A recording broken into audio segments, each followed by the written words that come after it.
Hello and welcome to Dateline Lagos on Channels Television. I'm Ayotunde Balogun. Coming up on the program, Governor Sanwo-Olu commissions commercial court in Lagos Island. Governor Sanwo-Olu, former Minister of Works and Housing Babatunde Fashola attend Leadership Summit 2025, and Lagos State Government empowers 500 Lagosians with working tools.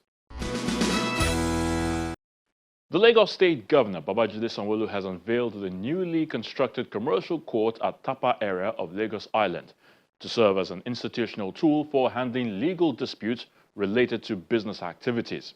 Speaking at the commissioning of the High Court, Governor Sanwo-Olu commended the collaborative efforts between the Attorney General and the Chief Judge of Lagos State for transforming the judicial sector. He also assures the people of improving judicial infrastructure and ensures speedy dispensation of justice.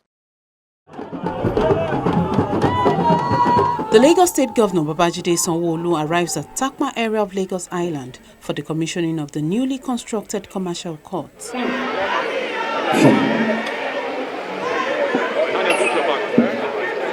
The landmark project aimed at transforming the administration of justice and boosting the ease of doing business across the state has brought together representatives from the judiciary, members of the Nigerian Bar Association, and other dignitaries are present for the High Court inauguration.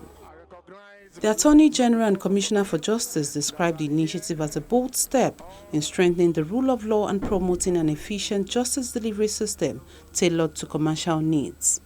Lagos is Nigeria's commercial nerve center, a thriving metropolis of innovations, enterprise, and ambition.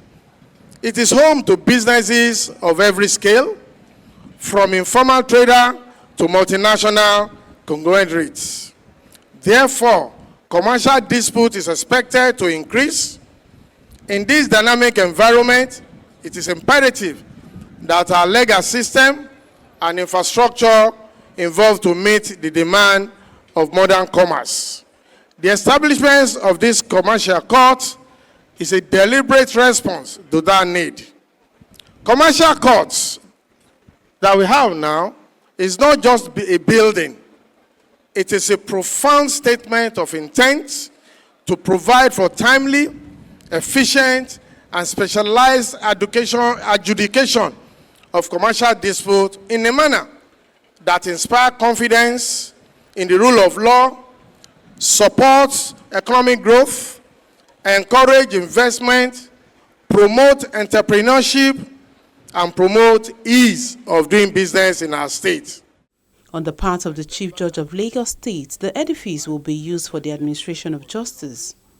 We were dreaming about how this will come to fruition. But today, because of the resilience of Mr. Governor and his belief in ensuring that everything that has to do with the administration of justice is given priority, this edifice is today standing to the glory of God and then the resilience of Mr. Governor. Mr. Governor, I wish I were a praise singer, but I don't know how to do it. But I want you to please take it from the hearts of all my brother judges and all the magistrates, and indeed the entire staff of the Lagos State Judiciary, that you have really done well for the administration of justice in Lagos State.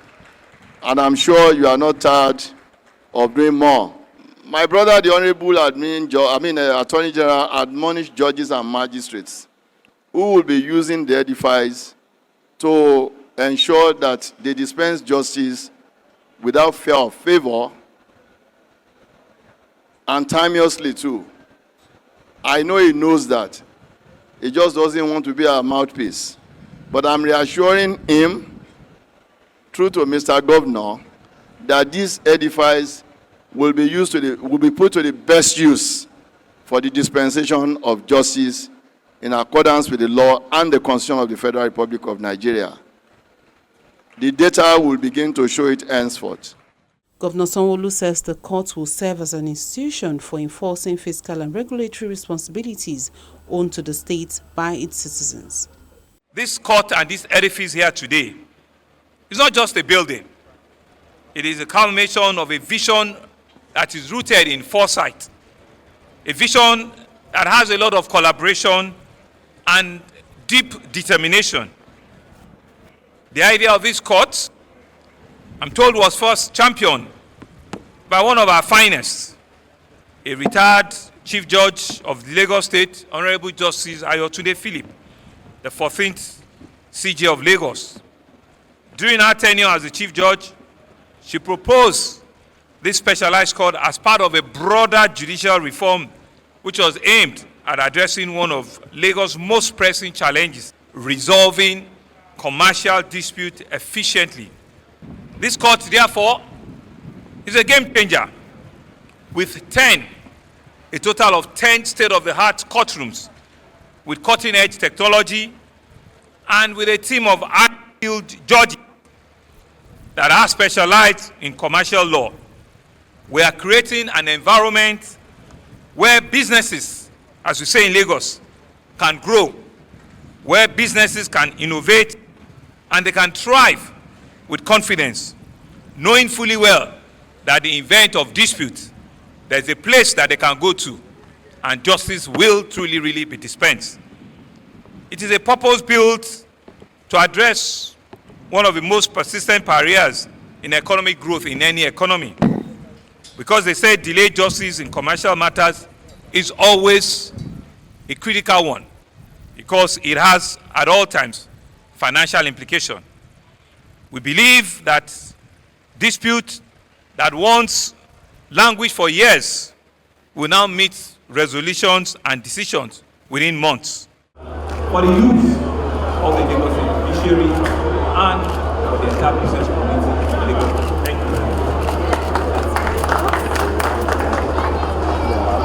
you. The 6th-floor facility in Takma area of Lagos Island consists of 10 fully furnished courtrooms with a library on each floor. Conference rooms and other support facilities will also serve as the Lagos State Revenue Court to entertain matters relating to the recovery of taxes and prosecution of tax defaulters. The former Minister of Works and Housing, Mr. Babatunde Fashola, has called on the youth to reject agents of division and exclusion and focus on shared values in an era increasingly defined by identity politics. Governor Babajide Sanwo-Olu also urged the youth not to give up when faced with unfulfilled expectations, but remain determined to become a transformative leader in the future. They both spoke at the Lagos Leadership Summit 2025, held in the Lekki area of the state. Please take a look. Why I stopped was... The Lagos Leadership Summit is one of the flagship events of the Lateef Jakonde Leadership Academy, which serves as a transformative platform that brings together young, visionary leaders to drive Nigeria's rebirth.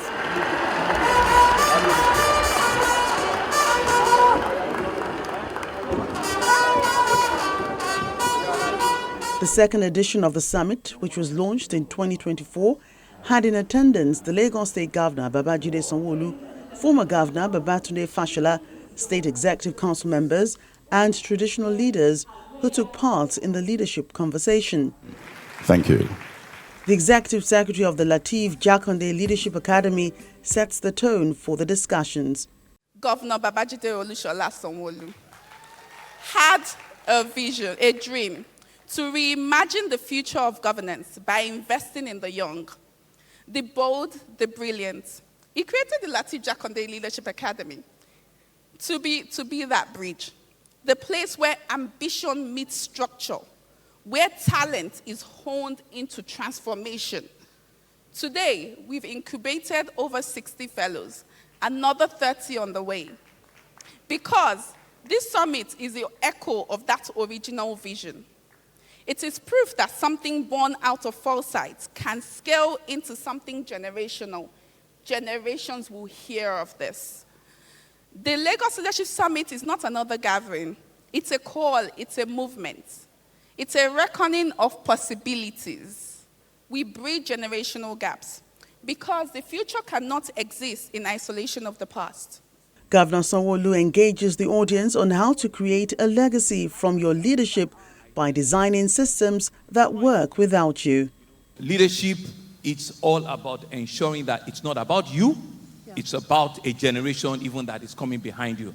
It's not about your immediate gain, it's about the life of the people that do not even have the opportunity of being in the room, and you are taking those decisions on their behalf. and you're taking a decision that will change their life positively and will impact their life positively. It's about ensuring that it is the greatest good for the greatest number.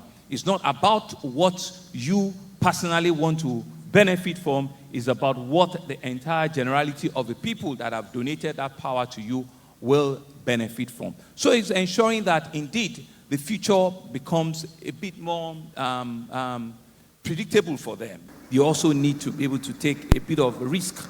It could be calculated, it could be a bit of good luck, but take it, never be too scared about the deep end.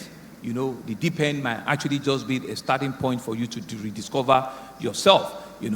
Once you are able to, be very courageous, be very discerning, and be very forthright, about what you believe, what your standards, what your principles are, please go for it. Stay on the side of truth at all times. It might be difficult, it might be painful, but it will help you further down the line. They say talk is cheap, but hey, sometimes we all need to say these things and act it and believe in. It's not an easy life, it's not an easy world, I would not kid you, but believe me, it's not about, being the strongest person. Sometimes it's about just empathy, it's about love, it's about understanding that we're all in this together, and once we hold ourselves, hand in hand, we all come out stronger at the end of the day. This opens discussions further and leads the next speaker, former Lagos State Governor Babatunde Fashola, leaving the audience imagining what will happen when leadership leaves people behind. We are having this conversation in this leadership forum at a time when identity politics is gaining global ascendancy. Whether you are old, whether you are young, I urge you, please turn your backs on these agents of division. Turn your backs on these agents of exclusion. Turn your back on the agents of hate, and turn your back on the agents of vitriol. Their disposition will not enrich our civilization. I am very clear about that. On the contrary, they are going to endanger our civilization. And young people have the greatest to lose if the human civilization is threatened. A place to look for direction about those things that bring us together, about our common values. One good place to look is a document that has been much criticized, highly criticized document. We've criticized this document as if it has no redeeming quality. But surprisingly, there are very interesting things in that document. And I don't know how many of us have read the 1999 Constitution.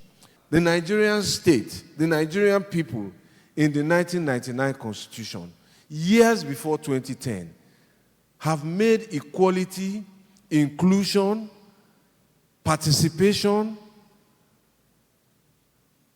the touchstone of the existence of the Nigerian state. 14.3 talks about federal character, and I think that's the one we are much more familiar with. And it is something around that federal character that happened in Scotland, where they were trying to get more women in. But as far back as 1999, and perhaps if you go back to 1979, from which this constitution was copied, these things have been in our constitution. And it's talking about national character and the need to promote national unity and to command national loyalty and to ensure that there is no predominance, and that is the word, predominance by any persons from a few states or from any ethnic group over others. Royal fathers also speak on the best ways to unite tradition and youths for nation building. We have to go back to the drawing board. Then, of course, history. If you don't know your past, how do you, operate in the present time or even forecast, the future? So you'll be lost. You're neither here nor there. To me, this is a call to action. Government has a major role to play. The religious bodies have a major role to play. Even we parents, do we even let our children know our culture and tradition? Do they know about their roots? Do they know about their heritage? It's a major challenge for us. It's actually cool to come back to your roots and all what God and your parents have put in you that you've seen all over the world, you can bring it back home with your unique base and show your other peers that this is what gives us the advantage that we have in this world. You know, we cannot try to, even when we're trying to build the Nigerian democracy, we cannot try to do it like the West. It is from home. Courtesy of Governor, she's harassed me. Last year was 2. She has pushed me to do it to 5. Each one of them will get a 5 million naira support. And the moment everyone has been waiting for, Governor Sanwo-Olu announces the 5 lucky winners of the Award for Social Impact, who receive 5 million naira each for touching lives through various projects. The take-home message for the youth, according to the state government, is to stay focused and acquire skills that will help them drive sustainable impact in their various communities and beyond. And finally on the program, the Office of the First Lady has empowered 500 skilled workers with tools to tackle unemployment rate in the state. Wife of the Lagos State Governor, Dr. Ibijoke Sanwo-Olu, who was represented by the Deputy Governor's wife, Oluremi Hamzat, says the empowerment exercise is an improvement from past editions as more tools were incorporated into the program based on assessed needs and feasibility studies already carried.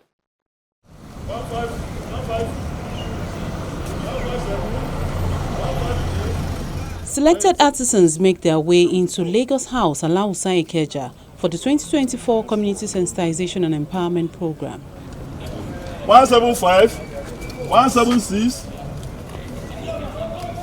This is the 6th edition of the program since the Sanwo-Olu's administration in 2019, and another set of work tools including grinding machine, industrial gas cooker, cylinder, sewing machine, popcorn equipment, pedicure pack, among others, have been provided by the Office of the First Lady to support the people.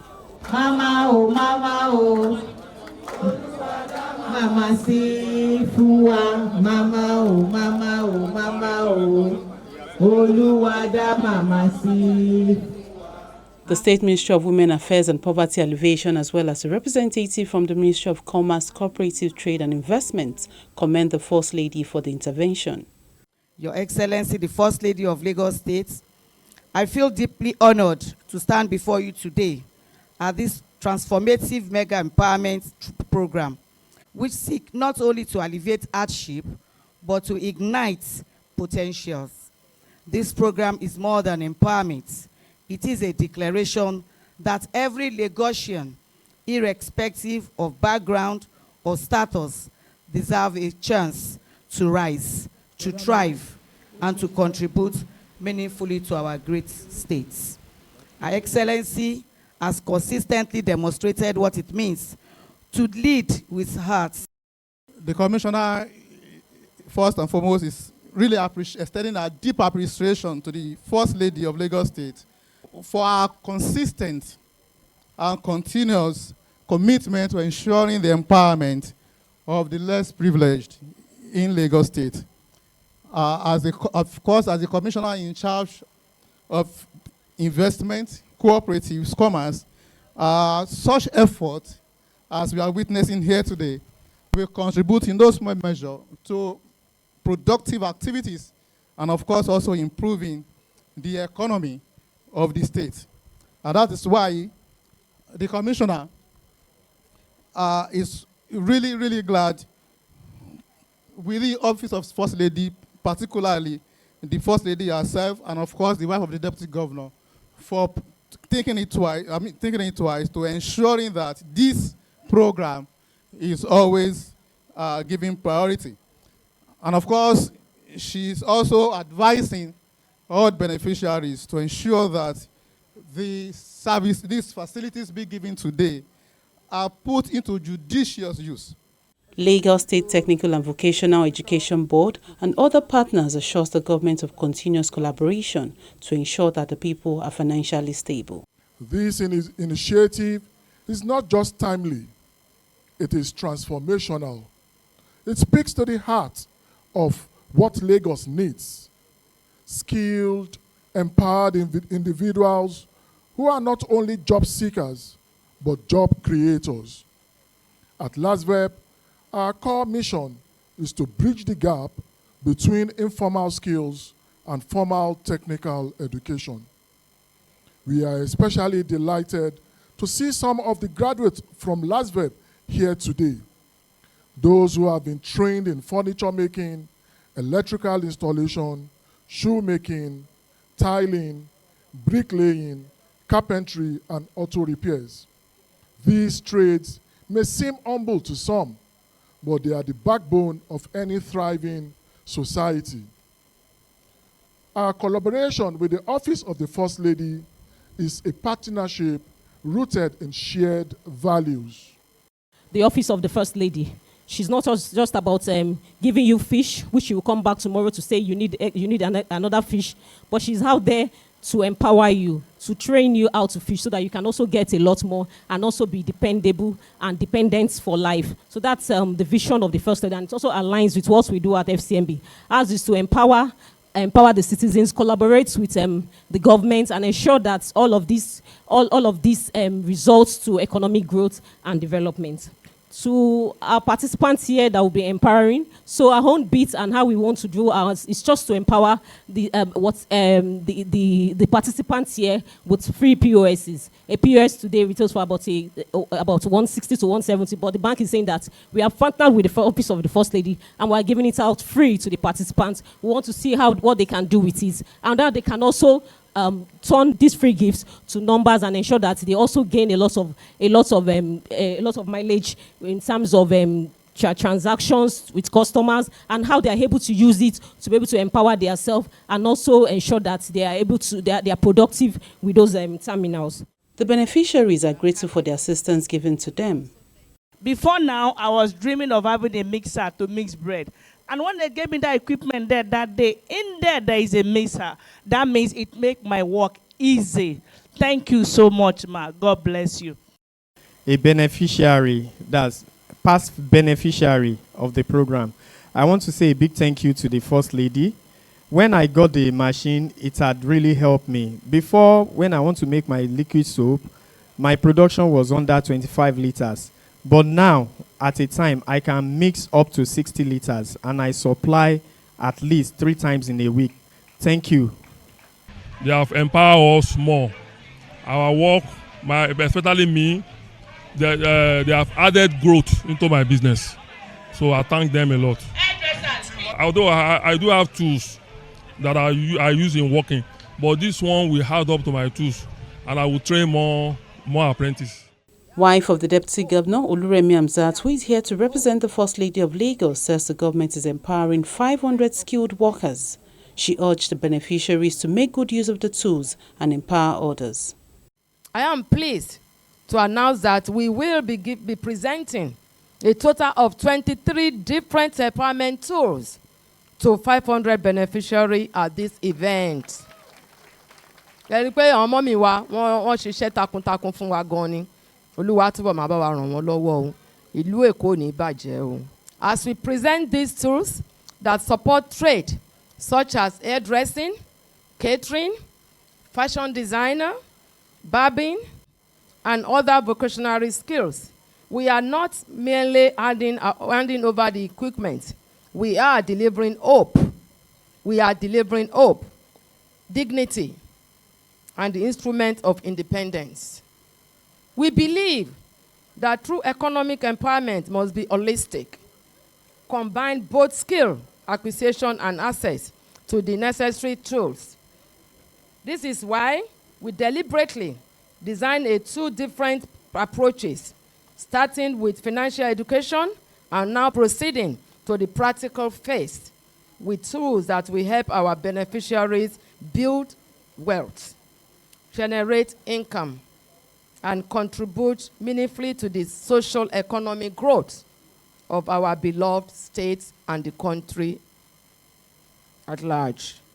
I urge all beneficiaries to stay focused, be resilient, and demand goal-oriented. Use your tools wisely. Keep learning. Keep growing. And most importantly, use this empowerment to lift others as you rise. Do not rise alone. This is one of many other initiatives set up by the Lagos State government to tackle unemployment in the state, and the authority says it will continue to do more for the people. And that's the program for this week. Thank you so much for watching. I'm Ayotunde Balogun. Remember to obey all state laws, live a healthy life, and most importantly, stay good to your values. Happy Easter, everyone. Until next time, it's bye for now.